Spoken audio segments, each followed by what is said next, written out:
우리 오늘 하나님의 말씀 마태복음 3장 13절로 17절.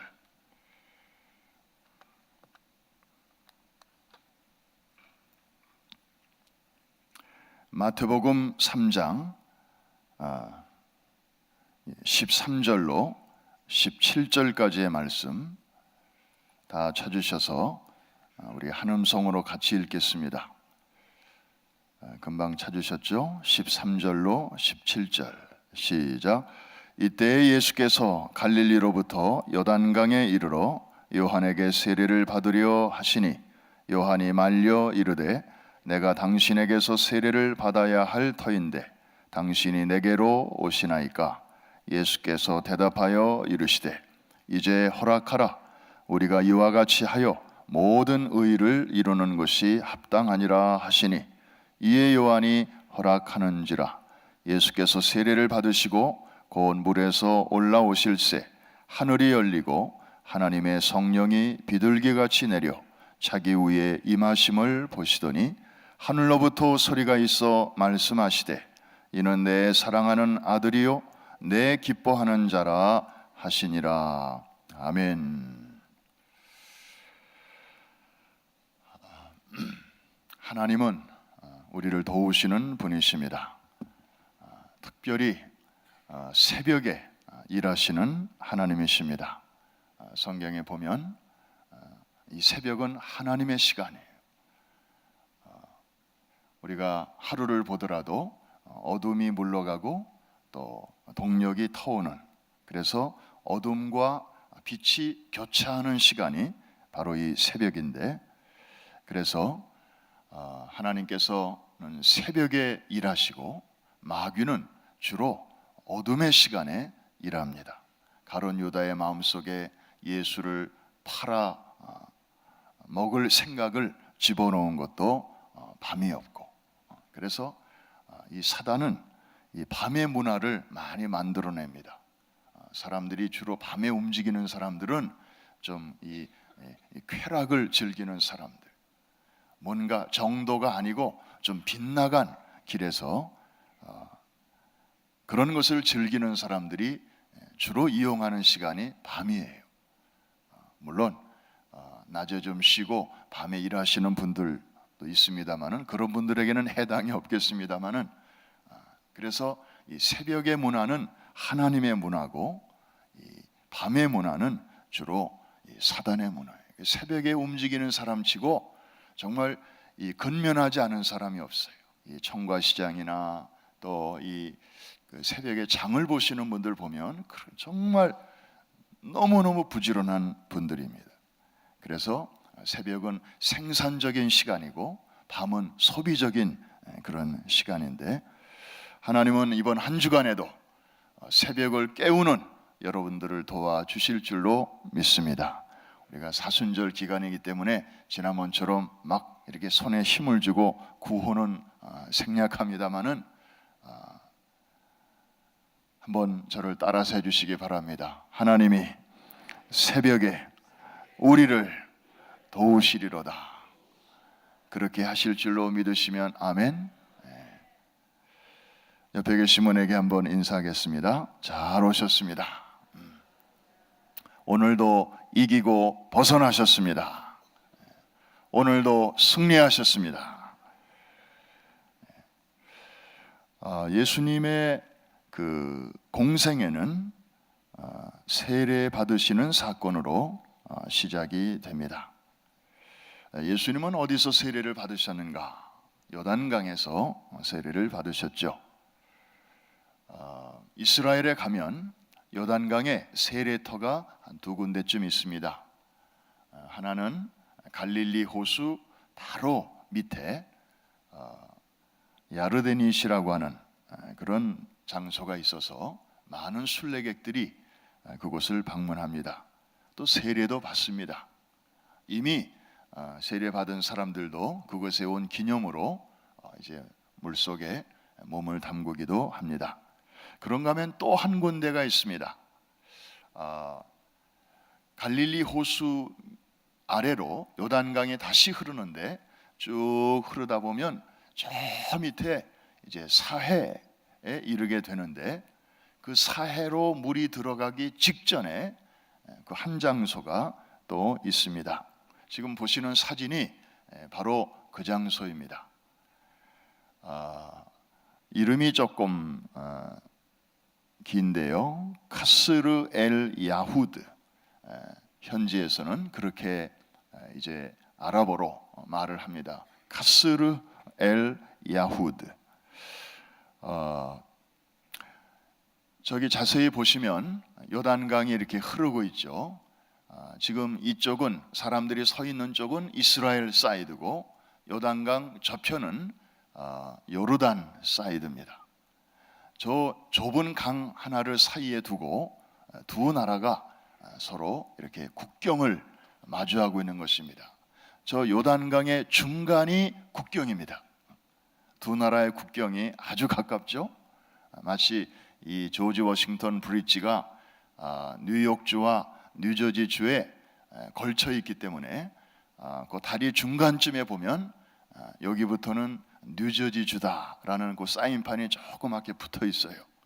그래서 재미있는 것은 조지 워싱턴 브릿지를 건너다가 차량이 이렇게 사고가 나면 어느 주에서 경찰이 올까요? 그 경계선이 중요합니다. 그래서 뉴욕 스테이트 사이드에서 사고가 나면 뉴욕 NYPD가 달려오고, 이제 뉴저지주 거기서 사고가 나면 그쪽에 경찰이 오게 되어 있는 것이죠. 워낙 저렇게 국경을 두 나라가 가깝게 마주하기 때문에 저 장소는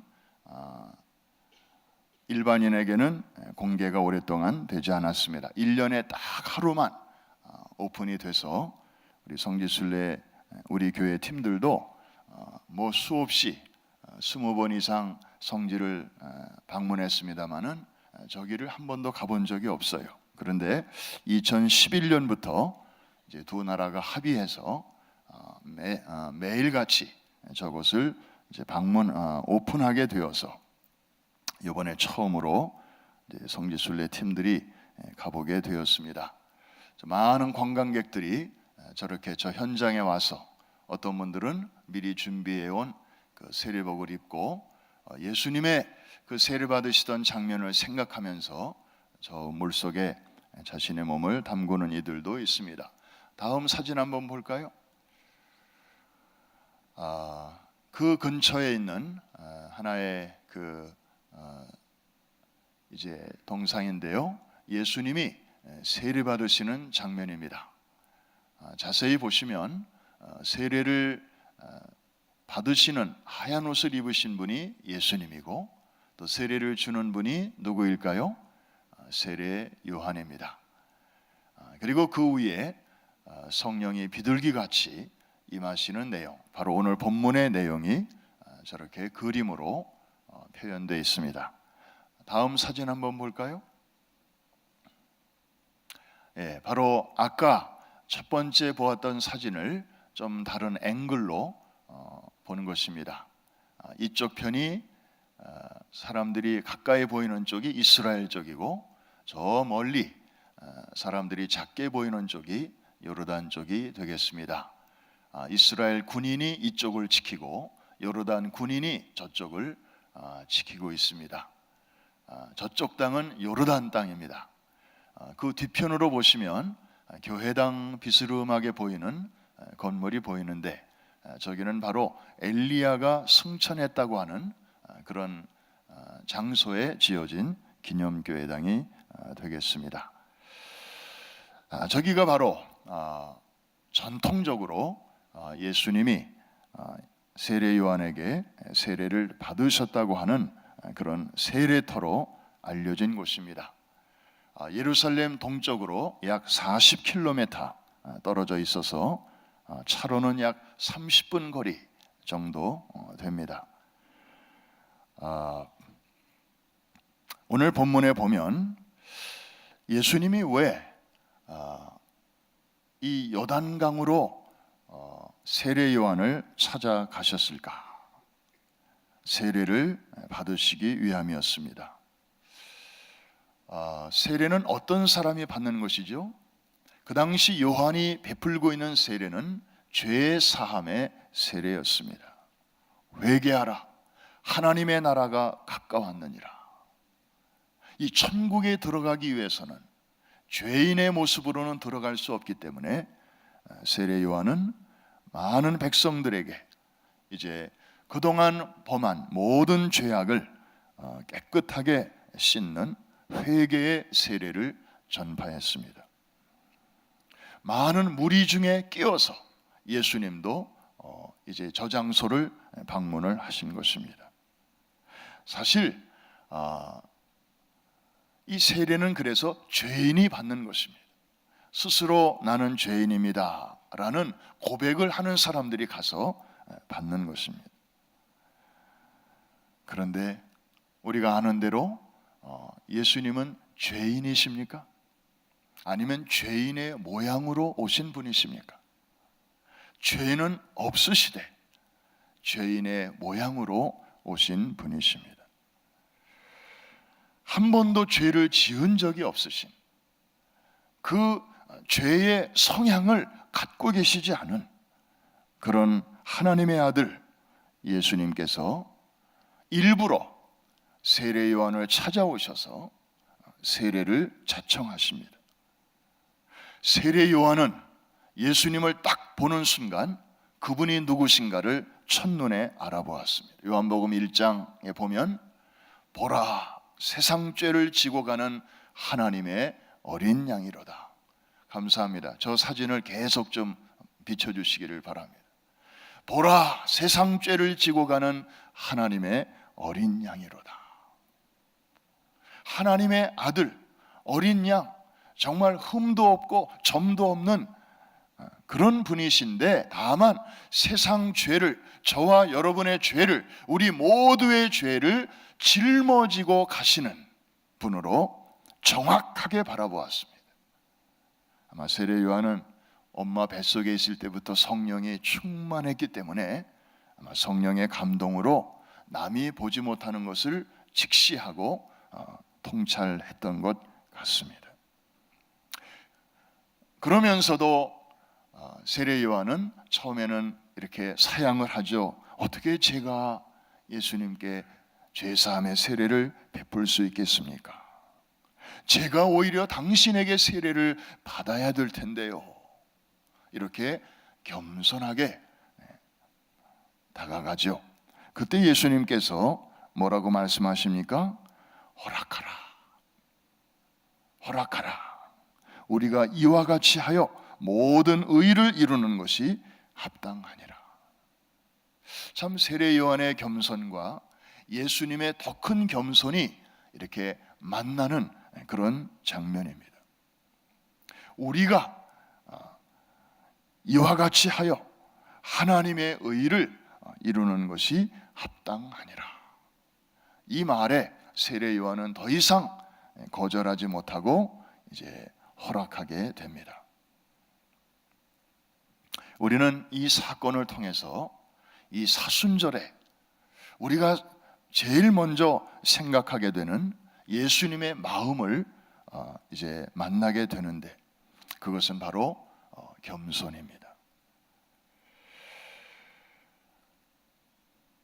죄 없으신 분이 스스로 죄인의 모양이 되셔서 죄인이나 받는 그런 세례를 요청하시다니, 과연 이것은 누구를 위한 것입니까? 보통 이 죄사함의 세례는 자신을 위하여 받는 것입니다.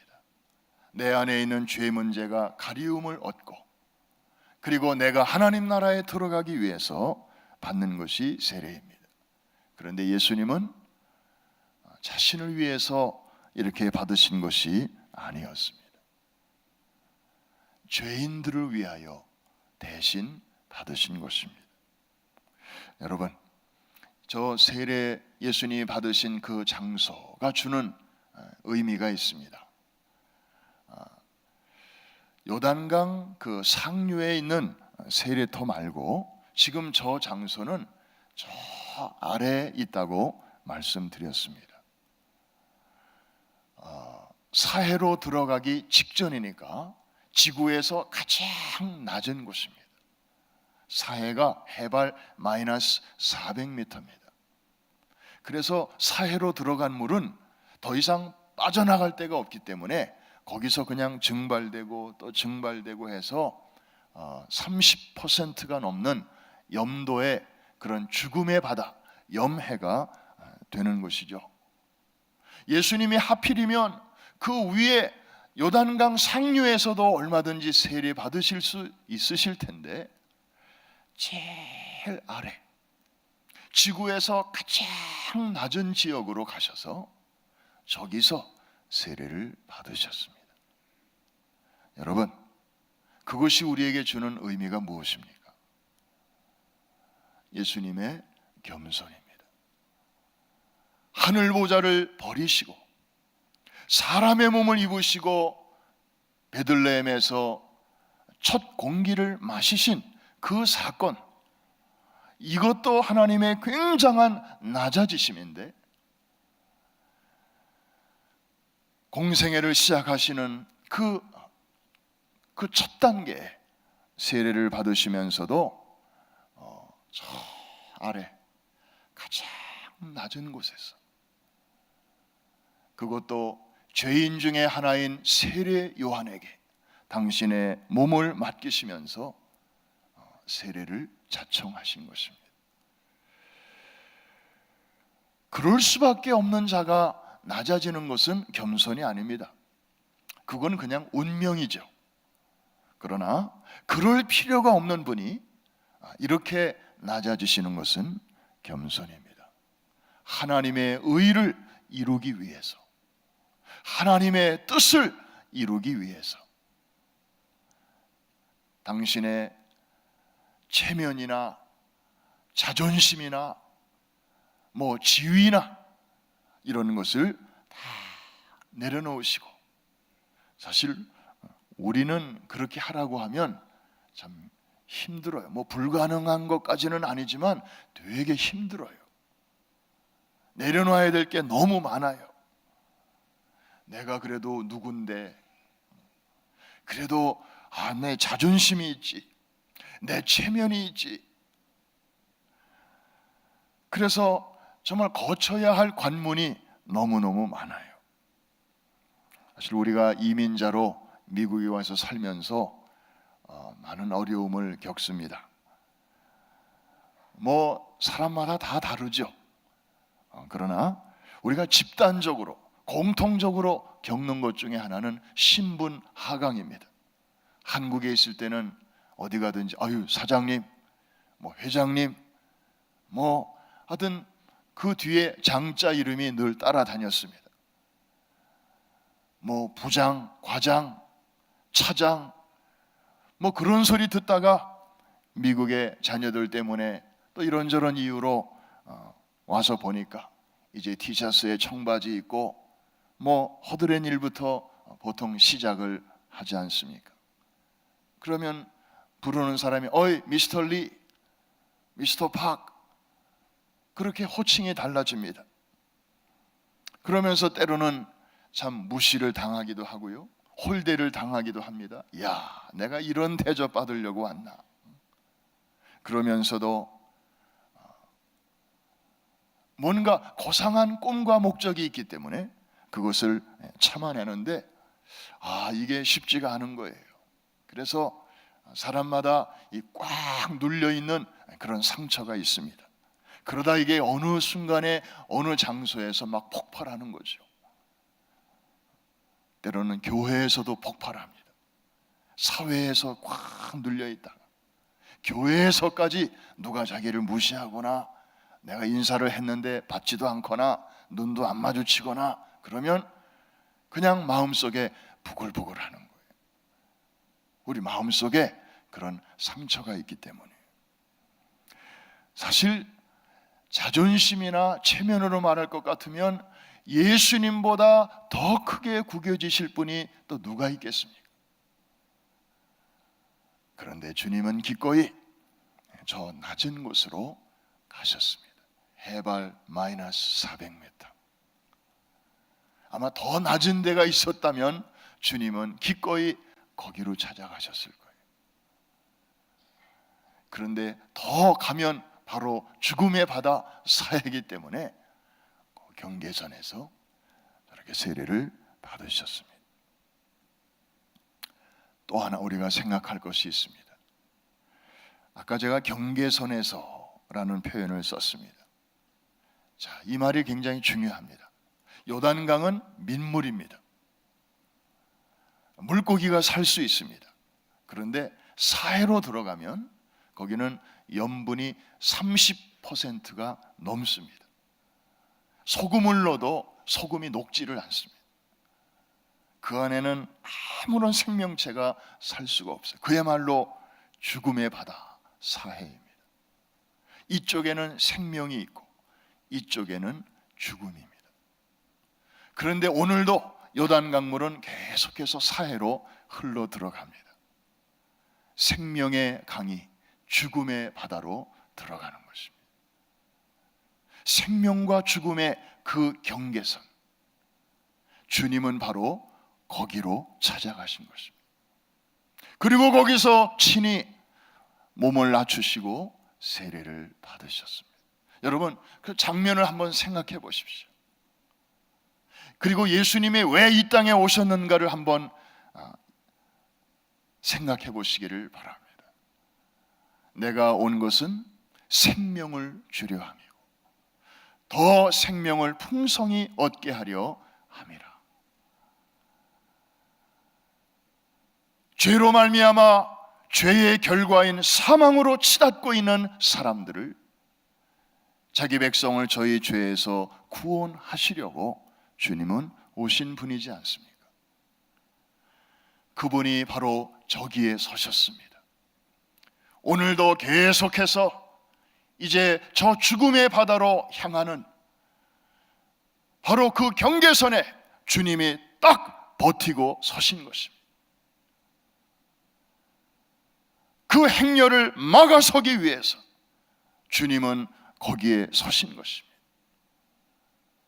다시 생명으로 저들을 돌려보내시기 위해서 친히 당신이 죽으심으로 당신 안에 들어오는 모든 죄인들을 어둠에서 빛으로, 사단의 권세에서 빛으로, 사망에서 생명으로 이렇게 저들의 발걸음을 유턴을 시키시기 위해서 주님이 친히 그 자리에 서신 것입니다. 할렐루야. 요단강 세례터에서 우리는 주의 음성을 듣습니다. 낮아지라, 겸손하라. 그리고 너희도 이와 같이 살라. 나를 따르라. 저 그림에 보면 예수님이 세례를 받으시고 올라오실 때 하늘이 열리고 하나님의 성령이 비둘기와 같이 내려 자기 위에 임하심을 보셨다. 그리고 하늘로부터 소리가 있어서 말씀하시되 이는 내 사랑하는 아들이요 내 기뻐하는 자라. 놀라운 일이 생겼습니다. 하나님의 임재, 성령의 임재, 그리고 하나님의 기뻐하심이 증거된 것입니다. 여러분, 비슷한 사건이 사도행전 2장의 마가의 다락방 성령 강림 사건에서도 나타납니다. 여러분, 마가의 다락방, 여기서 중요한 사건이 두 가지가 일어납니다. 하나는 사도행전 2장에 나타나는 성령 강림 사건이고, 그 전에 이곳에서 어떤 일이 있었죠? 예수님께서 제자들의 발을 씻어주시는 그런 사건이 있었습니다. 정말 또 하나의 낮아지신 사건이죠. 하인들이나 하는 그런 복장을 하시고 수건을 허리에 두르시고 그리고 제자들 앞에 자세를 낮추시고 그리고 저들의 먼지 묻은 발을 주님께서 닦아주셨습니다. 바로 그 현장에 며칠이 지나지 않아서 약속하신 오순절 성령 강림의 사건이 그곳에 임하는 것입니다. 여러분, 우리가 낮아질 때 거기에 성령의 능력이 나타난다는 사실을 믿으십니까?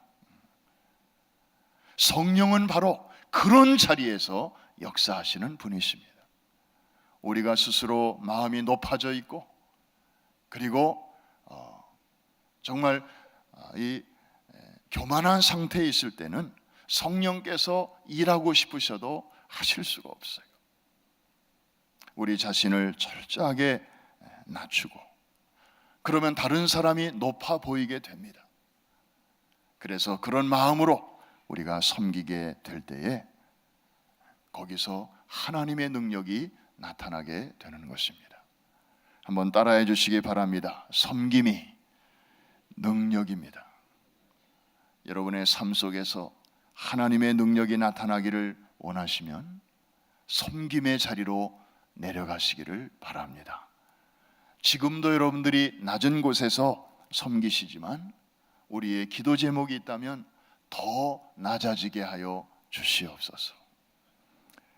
금년 한 해의 표어를 그래서 축복과 기적의 40년을 넘어 나눔과 섬김의 40년, 그 원년이 바로 금년입니다. 어제도 예배 후에 아래층에 있는 구두 닦기 그 코너에서 이제 섬김이 있었습니다. 우리 교직원들이, 교역자들이 먼저 좀 실천하자. 우리도 보면 섬긴다고는 하지만 사실 섬김을 받을 때가 너무 많습니다. 성도님들이 너무 잘 섬겨주셔요. 잘 도와주셔요. 그래서 하나님께 감사하고 또 성도들에게 감사하면서 우리가 먼저 그 일을 하자. 그래서 서로 시간을 정하고 한 30분씩 이렇게 자기들이 봉사할 시간을 정하고 했는데 다들 아주 자기들이 하면서 은혜를 받았대요. 그리고 오늘 새벽에는 또 장로님들이 아래층 식당에서 이렇게 음식을 서빙하고 여러분들에게 또 제공하시게 됩니다. 내일은 또 교구장님들이 그렇게 섬기시고 수요일 날은 안수집사회에서 섬기시고 목요일 날은 권사님들이 또 섬기시고 금요일 날은 우리 교직원들이 또 섬기시고 마지막 토요일 날은 우리 자녀들과 함께 모이는 날인데 우리 젊은이 사역팀 스테반, 다니엘, 디모데 이 젊은 세대들이 또 나오셔서 여러분들을 섬기시게 되겠습니다. 여러분, 우리의 이번 한 주간의 주제는 예수님을 닮아 겸손해지는 것, 더 낮아지는 것, 더 열심히 섬기는 것입니다. 그럴 때 하나님의 성령이 비둘기와 같이 여러분의 심령과 우리의 삶 가운데 임하셔서 이 험한 세상, 우리의 능력이 아닌 하나님의 능력으로 잘 뚫고 나갈 수 있도록 도와주실 줄로 믿습니다. 우리 찬송